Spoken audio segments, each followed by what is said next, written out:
Ke informasi selanjutnya, pemirsa, pemerintah Indonesia bersiap untuk evakuasi warga Gaza, Palestina. Kota Pangkal Pinang disiapkan menjadi kota tujuan warga Gaza untuk menetap sementara.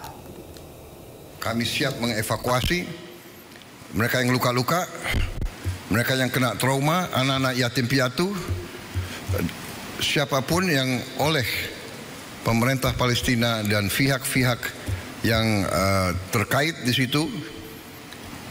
Mereka ingin dievakuasi ke Indonesia, kami siap akan kirim pesawat-pesawat untuk mengangkut mereka.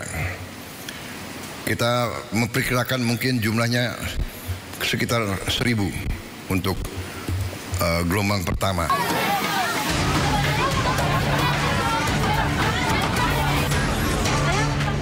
Kondisi warga Gaza yang saat ini terancam kelaparan menjadi sorotan dunia internasional.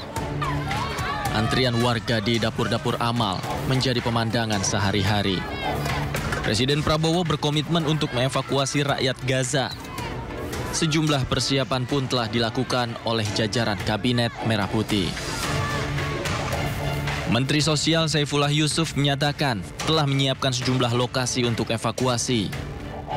Pangkal Pinang dan Bangka Belitung telah disiapkan untuk menampung sementara warga Gaza yang terluka. Kementerian Luar Negeri menegaskan bahwa evakuasi diutamakan bagi korban luka dan anak yatim.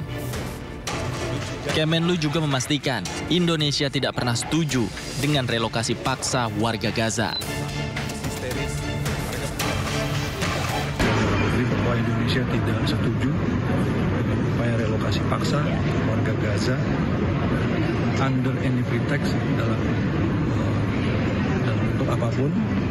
Semua ini dilakukan harus sukarela dan harus dengan persetujuan dari semua pihak. Sementara Ketua MPR RI sekaligus Sekjen Partai Gerindra menyebut, rencana Presiden untuk mengevakuasi warga Gaza adalah bagian dari dukungan Indonesia pada negara Palestina yang merdeka. Yang dilakukan oleh Presiden Prabowo yang merencanakan untuk melakukan evakuasi warga Gaza ke Indonesia itu adalah tenaga-tenaga medis, tenaga-tenaga pendidik yang itu dilakukan oleh Presiden Prabowo sebagai bagian dari persiapan Palestina yang merdeka. Negara-negara di sekitar Palestina sekarang ini sedang mempersiapkan diri rekonstruksi pasca perang, pasca Palestina merdeka. Ketika Palestina merdeka, pasca perang selesai, maka yang harus dilakukan adalah bagaimana membangun fisik. Karena itu negara-negara sekitar Palestina sudah mulai menghitung biaya yang diperlukan untuk melakukan pembangunan rekonstruksi bagi Palestina. Saat ini Gaza berada di bawah teror serangan Israel. Serangan Israel menyasar rumah dan rumah sakit di kota Gaza. Anak-anak dan wanita pun terus menjadi korban ganasnya serangan Israel. Pemirsa, pemerintah Provinsi DKI Jakarta akan menggratiskan moda transportasi publik untuk perempuan saat Hari Kartini 21 April 2025 mendatang. Bebas tarif seluruh moda transportasi publik juga akan diberikan Pemprov DKI untuk semua jenis kelamin, pemirsa, pada tanggal 24 April bertepatan dengan Hari Transportasi Nasional.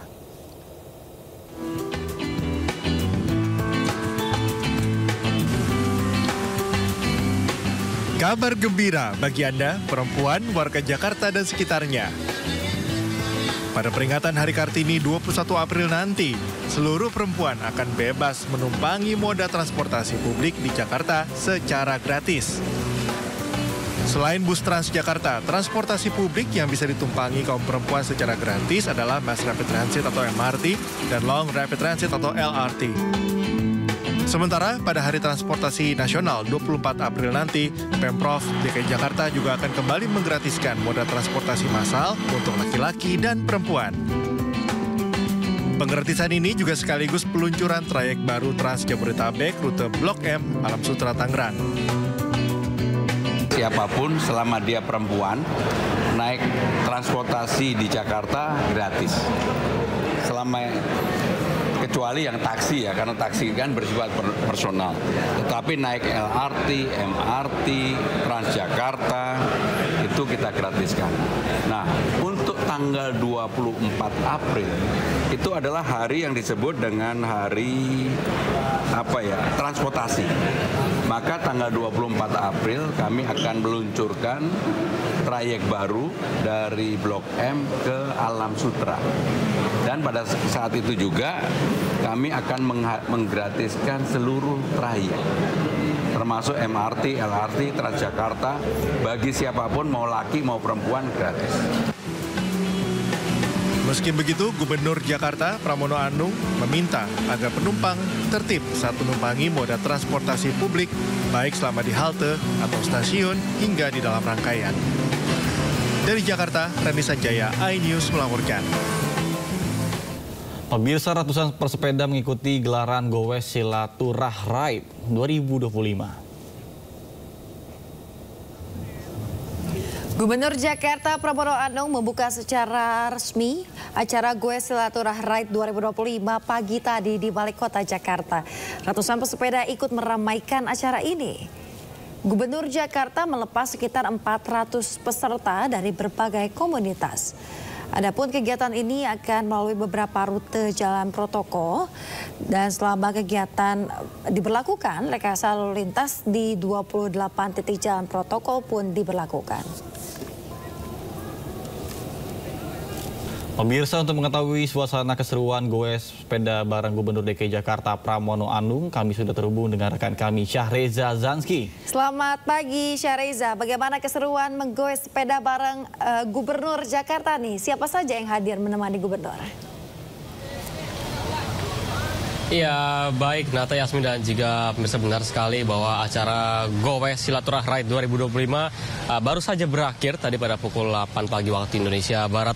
Perlahan demi waktu para peserta sudah mulai meninggalkan area Balai Kota dan kini hanya tersisa sesi foto tadi tepatnya di belakang saya ataupun di depan layar kaca Anda, Nata, Yasmin dan juga pemirsa. Mereka sempat bersuap foto terlebih dahulu dan sempat sarapan pagi tentunya yang disediakan oleh pihak Balai Kota. Dan untuk diketahui juga Nata, Yasmin dan juga pemirsa, tadi Gubernur DKI Jakarta Pramono Anung juga membuka acara Gowes Silaturah Ride 2025. Setidaknya ada lebih dari 3 peleton yang dibuka, yang diberangkatkan juga oleh Pramono Anung dan Pramono juga turut serta bersama ratusan peserta untuk ikut gowes ke berbagai titik, di mana rutenya dalam acara ini adalah Jalan Ahmad Tamrin hingga Bundaran Senayan, sehingga memang acara ini sangat begitu disambut antusias tentunya oleh para peserta. Nata, Yasmin. Baik, terima kasih rekan Syahreza Zanski atas laporan Anda. Selamat bertugas kembali, sehat selalu.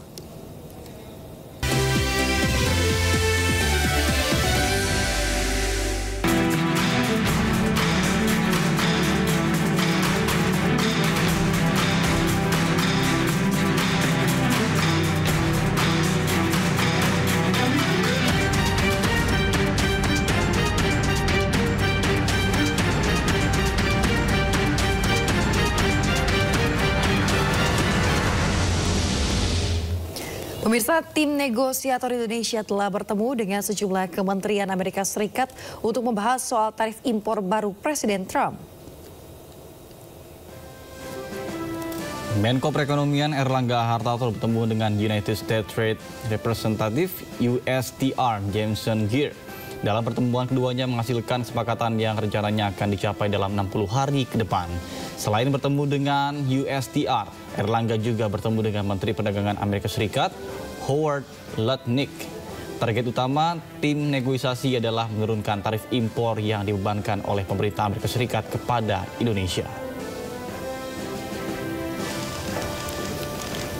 Sementara itu pemirsa, Menteri Luar Negeri Indonesia Sugiono bertemu dengan Menteri Luar Negeri Amerika Serikat Marco Rubio. Pertemuan antara kedua Menteri Luar Negeri ini membahas sejumlah isu ekonomi dan juga geopolitik. Salah satunya adalah terkait tarif impor Amerika Serikat. Indonesia pun mengundang Amerika Serikat untuk berinvestasi di sektor mineral kritis. Menlu Sugiono menjadi Menteri Luar Negeri pertama ASEAN yang diterima Menlu Amerika Serikat di Washington DC.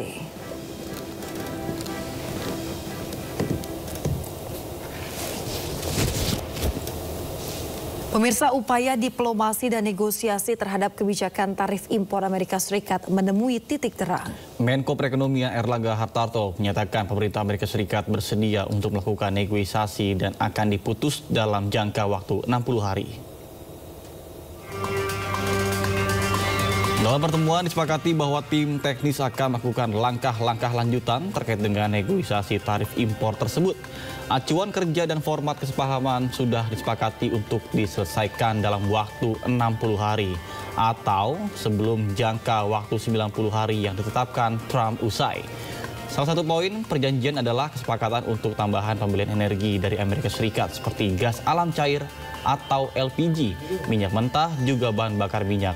Erlangga menambahkan salah satu kendala yang ditemui pembeli di Amerika Serikat meminta pengusaha Indonesia untuk berbagi selisih kenaikan tarif impor. Akibatnya, penerapan tarif impor Amerika Serikat adalah biaya ekspor yang tinggi.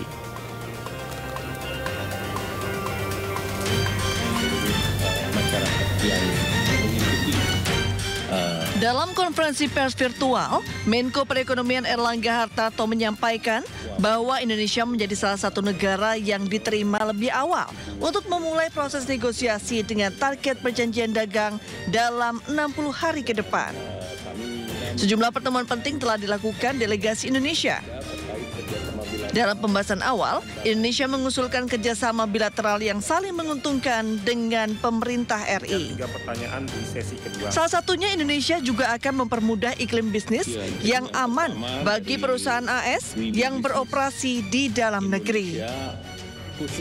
Bahwa Indonesia akan meningkatkan pembelian energi dari Amerika Serikat, antara lain LPG, kemudian juga crude oil dan gasolin.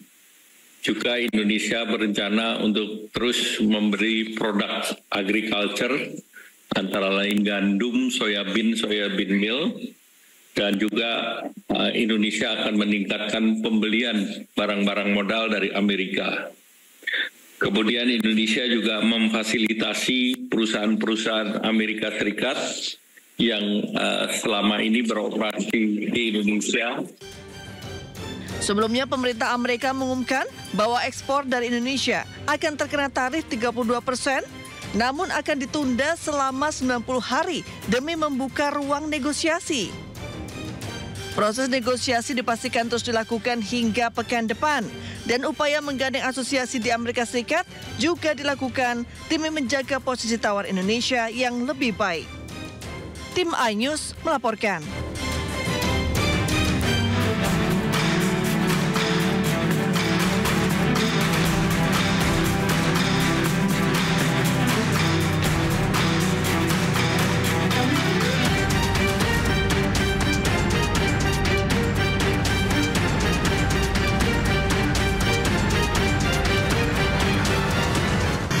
Pemirsa, PT Pelabuhan Indonesia dan Kepala Kantor dan Syah Bandar Pelabuhan Tanjung Priuk, Jakarta Utara memastikan kegiatan bongkar muat akan normal kembali pada hari Senin. PT Pelindo juga akan memberikan kompensasi terhadap pas supir truk yang sudah kadaluarsa akibat keterlambatan masuk pelabuhan. Bapak Ibu sekalian, terkait dengan aktivitas hari ini, memang khusus untuk MPCT1 di tanggal 16 menjelang 17 kemarin memang ada persamaan 3 kapal yang tiba di MPCT1 sehingga terjadi peningkatan volume bongkar muat mencapai di atas 4.000. Ini sehingga menyebabkan terjadi aktivitas yang cukup tinggi yang kita sama-sama tahu akhirnya terjadi kemacetan di MPCT1 berimbas sampai ke luar. Untuk hari ini ada jadwal kapal, memang 3 kapal yang saat ini sudah tiba 2 kapal, namun yang 3 kapal yang kemarin itu sudah 2 sudah berangkat, satunya nanti siang ini sudah berangkat juga. Jadi nanti akan 3 kapal. Namun Bapak Ibu sekalian, kami juga bersama-sama dengan teman-teman dari Pelindo, kemudian dengan Polres, kami melakukan meeting untuk memitigasi terhadap 3 kapal ini jangan sampai terjadi seperti yang beberapa hari kemarin, yaitu salah satunya adalah kita akan melakukan dimungkinkan untuk di-shifting ke terminal yang lain sehingga mengurangi kegiatan bongkar muat di Situan. Itu yang pertama. Kemungkinan yang kedua adalah kita mungkin melakukan mitigasi dari sisi laut. Artinya mungkin mendelay kegiatan bongkar muat sehingga tidak dilakukan secara bersamaan. Kemudian kami juga berdasarkan kesepakatan bersama untuk nanti mungkin di hari Senin kita akan buat dalam bentuk SOP. Namun ini sudah disepakati oleh teman-teman Pelindo dan Polres dan pihak terminal bahwa kami akan melakukan pembatasan terhadap volume receiving delivery sesuai dengan parameter yang ada di masing-masing terminal. Untuk diketahui bahwa kita di sini punya terminal dengan parameter itu adalah jumlah maksimal yang dimungkinkan untuk kegiatan dalam satu hari terhadap terminal tersebut. Nah, untuk itu kami ke depan akan melakukan pengawasan terhadap kegiatan receiving delivery di setiap terminal dengan parameter yang sudah ditentukan. Artinya parameter itu dimungkinkan untuk kegiatan dengan jumlah segitu bisa berlangsung secara normal di dalam terminal. Nah, itu yang terhadap kondisi di Situan. Pertanyaannya, apakah ada kompensasi untuk teman-teman? Jadi tadi disampaikan bahwa Pak Presiden menyampaikan pertama kita kompensasi terhadap hal-hal yang memang seperti menambah waktu pembatasan tilanya kita perpanjang dan kita tidak tarik pos, itu juga kami selesaikan sehingga ini akan sangat membantu teman-teman pengendara atau pemilik kargo. Yang kedua, beberapa kali kami juga melepas kit untuk tapping kitnya juga kami berikan, dan beberapa tadi pagi juga teman-teman yang sudah stuck di jalan arteri kami masukkan ke tol, itu juga biaya tol kami juga bantu, itu bersama-sama Pak Dirlantas dan Pak Kapolres. Kita coba membantu untuk memasukkan ke tol, itu juga kami kompensasi. Di luar teman-teman juga kami berikan konsumsi untuk menunggu, itu juga kami berikan ke teman-teman sopir yang ada di lapangan. Itu sementara yang memang kami berikan terhadap kegiatan di lapangan. Pak, penegasan aja Pak, ini kira-kira dengan volume yang cukup tinggi ini bisa diperkirakan nggak Pak? Kapan ini akan misalkan setidaknya kembali normal gitu Pak? Situasi kembali normal gitu. Jadi mungkin saya back to ini ya, di hari tanggal 16 malam. Tanggal 16 malam ini kenapa sih terjadi akhirnya kondisi kredit sekali. Tadi sampaikan Pak SOP bahwa ada peningkatan volume. Peningkatan volume ini didominasi di satu terminal yaitu namanya NPCT-1.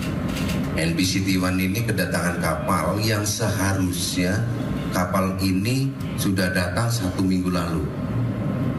Ada 3 kapal yang sandar. Itu nama kapalnya sebentar. Nama kapalnya MSC Aduvi, Ever Balmi, dan satu lagi Starship Venus. Ini 3 kapal ini memang kapal yang harusnya yang 2 itu datang minggu lalu, yang satunya lagi harusnya datang 24 jam sebelumnya. Dengan dampak adanya kapal yang sandar tidak di waktu yang memang sudah ditentukan, karena kapal kontainer ini window.